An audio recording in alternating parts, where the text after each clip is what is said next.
decision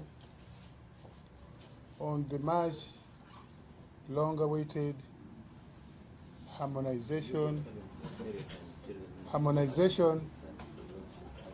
rationalization, and merging of some government entities with the overall objective of bringing efficiency and better coordination. May I invite Honorable Tumubaze to read the statement. Thereafter, he will take some questions. At his pleasure, he may call the Permanent Secretary, because she has been in the thick of this, perhaps to explain a bit details. At the end,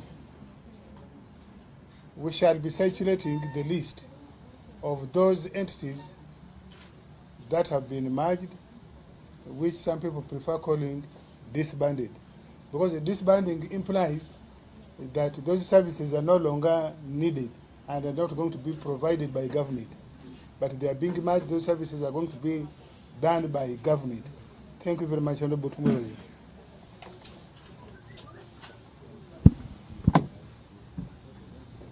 Okay, morning members of the press.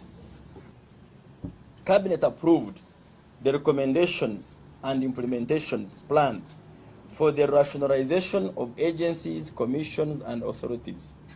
Rationalization is the same as you may call restructuring. The rationalization is required, number one, or what are the objectives that informed this restructuring? Point number one is to align the functions, the structures, the plans and budgets of government institutions based on national strategic plans and priorities for efficiency in the provision of public services.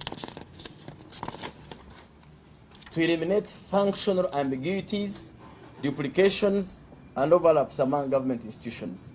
That's the other objective behind the restructuring. To eliminate wasteful expenditures in agencies, commissions, and authorities with a view to allocating these resources to other priority areas for socio-economic development of the country.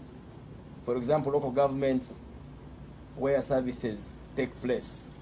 So when we free services from the merger, when we liberate resources from the merger, then we are able to allocate them to the unfunded priorities in the service of the country.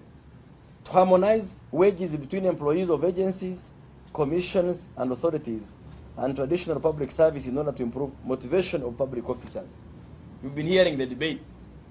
A lawyer in this agency earns 7 million. A lawyer in Attorney General earns 800 or 1 point something. So part of the restructuring is to harmonize this. Even those agencies which will remain, as you will be seeing the list, still the pay will be the same. It will be streamlined. And finally, to streamline the legal and institutional frameworks to ensure the retained agencies, commission, and authorities are well aligned and more accountable to the citizens and the mainstream government agencies. The Ministry of Public Service is coming with a specific list to show which agencies were combined, form one. The restructuring was based on 3 parameters. Point number one, merging some. For example, 3 making 1. Point number 2, returning others to be mainstreamed into the ministries, the mother ministries. Okay? I've been seeing people talk about UNRA. Yes, UNRA is among those agencies that will be mainstreamed into works. For example, NITA-U will be mainstreamed into the Ministry of ICT. Okay? NIRA, you've been hearing about NIRA. Okay? Will be mainstreamed into the Ministry of Internal Affairs. So that really ministries don't do same work, agencies do the same work. Of course, some people were asking, how come this happened? Why did you allow this to happen? Well, reforms are normal. Initially, agencies came as a result of looking for more efficiency.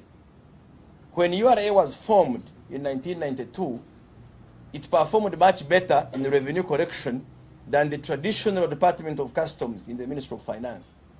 So some people felt that since URA had really done better, there was pressure for more agencies, more agencies, more agencies.